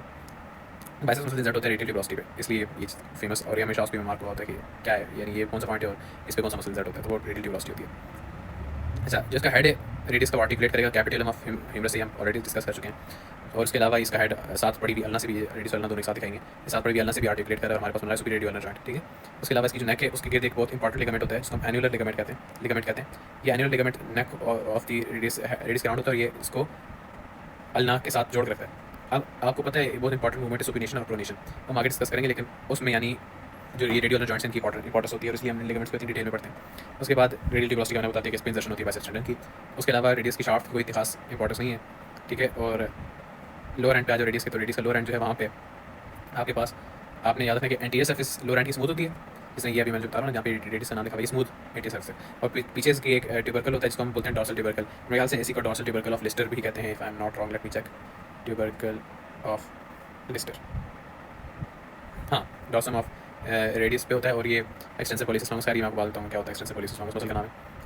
इसी पोस्टीरियर सर्फेस पे डॉर्सल ट्यूबरकल होता है जो कि आपका इसको यानी पोस्टीरियर सर्फेस से स्मूथ नहीं होती क्योंकि उसमें डॉर्सल ट्यूबरकल ऑफ लिस्टर होता है, एंटीरियर सर्फेस स्मूथ होती है। मीडियल सर्फेस जाहिर है उस अल्ना की तरफ है, तो अल्ना से उसने आर्टिकुलेट करना है तो उस पर नॉच होती है और वो इंफीरियर रेडियो अल्नर जॉइंट बनाने वाली देती है। और लैटरल साइड जो है वो डाउनवर्ड एक्सटेंड करके स्टाइलॉइड प्रोसेस बनाती है। अच्छा, अल्ना का मैंने बताया था कि मीडियल बॉर्डर डाउनवर्ड एक्सटेंड करके स्टाइलॉइड प्रोसेस बनाता है। रेडियस का जो लैटरल प्रोसेसिंग है, रेडियस लैटरल पे होती है तो उसके पास जगह भी लैटरल साइड पे होती है, उसका लैटरल जो बॉर्डर है वो डाउनवर्ड एक्सटेंड करके स्टाइलॉइड प्रोसेस बनाता है। इसकी इंफीरियर सर्फेस जो है ना रेडियस की, उसने पार्ट लेना है रिस्ट जॉइंट बनाने में, तो उस पर दो बोन्स जो कार्पल बोन्स है, दो कार्पल बोन्स का आर्टिकुलर एरिया होता है, एक स्कैफॉइड और एक यूनिट, ये आपने याद रखना है, ठीक है। और बस रेडियस कितना ही है, यानी इतने तो आपको पता हो, तो अब जब आगे आप मसल्स मैं आपको पढ़ाऊंगा तो वो ज़्यादा अच्छी तरह से याद होते हैं। अब हम आखिरी में आ जाते हैं बोन्स ऑफ द हैंड पे, और उसमें हमारे पास आ जाती हैं 3 ग्रुप्स ऑफ बोन्स आ जाते हैं इसमें। Basically bones of the hand का अपने ये फंडा याद रखने के इसको इतनी डिटेल में करने की ज़रूरत नहीं होती है। इसमें सिर्फ आपने ये याद रखना होता है कि 3 ग्रुप्स हैं बोन्स के हैंड में। फ्लेंजेस हैं, आपकी मेटाकार्पल्स हैं और आपके कार्पल्स हैं, ठीक है। कार्पल्स ये वाले जो सबसे नीचे, उसके बाद आपके मेटाकार्पल्स आते हैं, उसके बाद आपकी फ्लेंजेस आती हैं, ठीक है। अच्छा, कार्पल्स के नाम याद करने ज़रूरी होते हैं और उसके अक्सर लोगों ने बहुत से वो बनाए हुए हैं निमोनिक्स। ये जो लिखा हुआ है इन्होंने ये वाला है। ऐसे मैं आपको बता दूँ, पहले स्कैफॉइड बोन है, ल्यूनेट बोन है, ट्राइक्विट्रल बोन है, पिसिफॉर्म बोन है, और ये आपकी आ जाती है scaphoid bone. Here is it, ये स्कैफॉइड बोन, फिर यूनिट, फिर ट्राइक्विट्रल, फिर पिसिफॉर्म, फिर अगली तो आ जाती है आपके पास ट्रापेजियम, ट्रेपेजॉइड, कैपिटेट और हैमेट, ठीक है। यहाँ पे जो आपने चीज़ याद रखनी है वो ये है कि एक तो कि पहली रो कौन सी, दूसरी रो कौन सी। पहली रो आपकी प्रॉक्सिमल रो यानी रेडियस चलना पड़ने के बाद जो पहली रो आती है ना उसको हम फर्स्ट रो कहते हैं, और जो सेकंड रो है आपके पास वाली फोर्स। और ये तो एविडेंट हो गया कि ये 2 रोज में रेंज है, एक प्रॉक्सिमल रो एक डिस्टल रो, ठीक है। सबसे बड़ी इनमें से आप देख लें कैपिटेट है, स्कैफॉइड है, हैमेट है, ये 3 बड़ी बोन्स हैं। लेकिन खैर आपने जो इसमें, क्योंकि ये बोन्स एग्जामिनर के पास उतना होती भी नहीं है कि इनके आपको बोनी फीचर्स पूछेंगे, ये ज़्यादातर एक्सरेज में आती हैं, डायग्राम्स में आती हैं, और वैसे आपसे नाम पूछने के लिए वो अक्सर कह लेते हैं कि बताएं जी कौन सी बोन कौन सी है, ठीक है। तो सबसे पहले इस डायग्राम पे आ जाए। ये आपका हैंड है, अगर हैंड है तो आपने उसमें देखना है कि थंब किधर, थंब ये आपका थंब हमेशा हमारे पास लेटरल साइड पे होता है, तो हमें पता चलेगा कि ये साइड लेटरल है और ये साइड मीडियल है। तो लेटरल टू मीडियल अगर आप बोन्स का नाम देखेंगे, अब आपको पता है लेटरल टू मीडियल है, बात ध्यान रखना, क्योंकि अक्सर बंदा मीडियल टू लेटरल सोच रहा होता है और फिर उसने ये निमोनिक याद किया होता है, फिर वो कहता है कि सबसे मीडियल स्केफॉइड है, सबसे उसके बाद फिर ल्यूनेट वगैरह नहीं, ठीक है। स्केफॉइड सबसे लेटरल बोन है, थंब की तरफ है, ठीक है। आपकी आ जाती है स्केफॉइड, ये आ गया आपकी स्केफॉइड, फिर आ जाती है आपकी ल्यूनेट, फिर आ जाती है आपकी ट्राइक्विट्रल, फिर आ जाती है आपकी पिसिफॉर्म। लेकिन आपने जो मैंने निमोनिक याद किया है, जो मैं प्रेफर करता हूँ और जो आप सबको याद करना भी चाहिए, वो ज़्यादा आसान भी है। She likes to play table tennis cricket and hockey. Hockey को एंड पर रखना, क्योंकि एंड पे रखना, हॉकी को कौन मुँह लगाता है, ठीक है। Table tennis cricket and hockey. अच्छा, she likes to play table tennis cricket and hockey. आपके पास जो, अच्छा टी से, अभी टेबल टेनिस है ना, इसमें दो बोन्स टी से बनती हैं, एक ट्रेपीजियम है और एक ट्रेपीजॉइड है, ठीक है। तो अब आपको कितना पता चलेगा कि पहले ट्रेपीजॉइड है या पहले ट्रेपीजियम है, तो इसलिए मैं हमेशा एक वो एमडी होता है ना, जो अमेरिका से डॉक्टरेट करते हैं, उनको एमडी बोलते हैं, तो मैं लिखता हूँ एमडी, पहले एम वाली आएगी फिर डी वाली आएगी, ठीक है। और ये क्या अभी हमने पढ़ा कि ये लैटरल से मीडियल है, ना कि मीडियल टू लैटरल, ठीक है। अब आपको बड़ी आसानी से याद हो जाएगा, एस से कौन सी बोन है, स्केफॉइड, ल्यूनेट, ट्राइक्विट्रल, ट्राइक्विट्रल, इसी form, trapezium, trapezoid, capitate, hamate, lateral to medial. इस तरह आपको डायग्राम आएगी ऑस्पी में, कहेंगे बताओ ये वाली बोन कौन सी है, तो आपको पता होगा कि सबसे लैटरल एक और प्रॉक्सिमल रो है, तो शी एस स्कैफॉइड। अगर ये वाली बोन बताओ, आप देखो कि ऊपर है डिस्टल रो है और आखिरी बोन है, तो she likes to play table tennis cricket and hockey, H से जो बनती होगी वो ये हैमेट है, ठीक है। तो हैमेट आप समझा होगा। इन सबसे पहले आपको लैटरल टू मीडियल का फर्क पता चाहिए कि थंब लैटरल साइड पे, तो लैटरल वाली बोन्स कौन सी है, मीडियल वाली कौन सी, ठीक है। तो ये आपकी मैंने वो कार्पस याद करा दी। फिर आ जाती है आपकी मेटाकार्पस और फ्लेंजेस, ठीक है। याद रखना सारे जो थंब वाली साइड ना हैंड में हम हमेशा उसको प्रायोरिटी देते हैं, इसको हम कहते हैं वन थंब वाली। अब जिसने थंब के नीचे जो मेटाकार्पल है वो फर्स्ट मेटाकार्पल, फिर सेकंड मेटाकार्पल, और जो लिटिल फिंगर है वो हो जाएगी हमारे पास नेचुरली फिफ्थ मेटाकार्पल, ठीक है। इसी तरह जो थंब में जो हमारे पास डिजिट है, ये हमारे पास डिजिट है, थंब जो है फर्स्ट डिजिट होता है, हालांकि वो फिंगर कंसिडर ही नहीं होती, लेकिन उसको फर्स्ट डिजिट कहते हैं। और फिर second digit, third digit, fourth digit, fifth digit, ठीक है। और हर डिजिट में 3 फ्लेंजेस होते हैं, एक्सेप्ट फॉर थंब जिसमें फ्लेंजेस भी सिर्फ 2 ही होते हैं, ठीक है। इसलिए आपके जो हाथ हैं उसमें टोटल मिला के कितनी हड्डियाँ हो जाती हैं, वैसे तो 15 फ्लेंजेस होने चाहिए, लेकिन थंब में 2 हैं तो इसलिए 14 हो जाते हैं। 14 + 5 19, 19 + 8 27। तो ये आपकी हैंड की बोन्स का कुछ जनरल सी बातें जो आपको पता चाहिए, बस इतनी पता चाहिए। बाकी वो पूछते हैं, वो थोड़ी बहुत वो लिखी हुई है उसमें, स्कैफॉइड बोन शेप्ड होती है, बोन कह रहा हूँ, स्कैफॉइड बोट शेप्ड होती है, बोट कश्ती शेप्ड होती है। ये लेकिन चीज़ें ऐसी हैं जो ना किसी ने पूछी आज तक, पता नहीं क्यों लिखी हुई है उस बुक में। अलबत्ता जो चीज़ें इंपॉर्टेंट हैं वो मैं आपको बताता हूँ कि पिसिफॉर्म जो बोन है ना, ये आपके पास जो है ना, इसमें इसकी लैटरल सरफेस पे आपके पास है अल्नर नर्व। अब अगर आप पिसिफॉर्म देखें कहाँ पे, ये आपकी पिसिफॉर्म है, पिसिफॉर्म के लैटरल सरफेस पे, यानी जो इसकी ये वाली सरफेस होगी, इधर से गुजरती है अल्नर नर्व। तो अक्सर आपसे अगर कोई पूछते हैं कि पिसिफॉर्म जो फ्रैक्चर होगी कौन सी नर्व को खतरा है, तो आपके लिखते हैं अल्नर नर्व को खतरा है, ठीक है। तो उसके बाद इसी तरह आपकी जो ट्रेपीजियम है, ट्रेपीजियम की पामर सरफेस यानी पाम वाली साइड पे एक डॉर्सल सरफेस होती है हैंड की, और एक पाम वाली साइड होती है। जो पाम वाली साइड है जिस पे लाइंस लगी होती हैं, वो सब पढ़ते हैं और बकवास, वो सारा जो पामर सरफेस है ना, उस पर एक वर्टिकल ग्रूव होता है for the tendon of flexor कार्पाई radialis. ये बहुत इंपॉर्टेंट है, एमसीक्यू है। वो पूछते हैं कि अगर ट्रेपीजियम फ्रैक्चर होगी है तो बताएं कौन से टेंडन डैमेज होगा, तो वो उसका आंसर होता है फ्लेक्सर कार्पाई रेडियालिस। क्यों? क्योंकि उसकी पामर सरफेस पे फ्लेक्सर कार्पाई रेडियालिस के टेंडन की गुजरने का ग्रूव होता है, यानी उसकी पामर सरफेस अगर ये ना, तो उसके अंदर एक रास्ता होगा for the tendon of flexor कार्पाई radialis. तो ये छोटी सी बात थी। फिर आपकी आ जाती है एल्बो। एल्बो में अच्छा, ये कुछ अब मसल्स के हवाले से, लेकिन मैं चीज़ें क्यों आती थी कि बोन्स जब पढ़ते हैं ना, बोन्स में एक बहुत इंपॉर्टेंट चीज़ होती है कि कौन सी बोन फ्रैक्चर होगी तो कौन सा एरिया जो है, कौन सी नर्व डैमेज होगी, ठीक है। सबसे पहले आप देखना है सर्जिकल नेक ऑफ ह्यूमरस से, मैंने कहा था एक नर्व आपकी जो है वो रिलेटेड होती है, वो कौन सी नर्व है, एक्सिलरी नर्व, ठीक है। अगर आपके ये एमसीक्यू आता है सर्जिकल नेक ऑफ ह्यूमरस, एक एक्सीडेंट हुआ उसमें बंदे को पता नहीं गंद लिखी होती है, नीचे लिखा होता है surgical neck of humerus fracture होगी, कौन सी नर्व डैमेज होगी, नेक ऑफ ह्यूमरस फ्रैक्चर होगी, कौन सी नर्व डैमेज होगी, आप लिखोगे एक्सिलरी नर्व, ठीक है। फिर अगर आपकी आ जाती है कि जो आपकी ह्यूमरस है उसकी शाफ्ट फ्रैक्चर होगी, तो कौन सी नर्व डैमेज होगी, आप लिखोगे रेडियल नर्व, क्योंकि हमने पढ़ा था कि शाफ्ट के बैक साइड पे रेडियल ग्रूव होता है, तो जाहिर है अगर वो फ्रैक्चर हो जाएगी शाफ्ट तो आपकी रेडियल नर्व डैमेज जाएगी। फिर आपकी आ जाती है अल्नर नर्व। अल्नर नर्व कहाँ से गुजरती है, बिहाइंड मीडियल एपिकोंडाइल, हम जो कोर्स पढ़ेंगे तो आपको बताऊंगा। तो इस तरह अगर आपका एमसीक्यू आ जाता है कि मीडियल एपिकोंडाइल फ्रैक्चर हो गया तो कौन सी नर्व डैमेज होगी, तो वो आपकी होगी आपकी अल्नर नर्व। तो ये बेसिकली कुछ बातें थी जो याद करने की थी, और इसके बाद हम पढ़ेंगे मसल्स,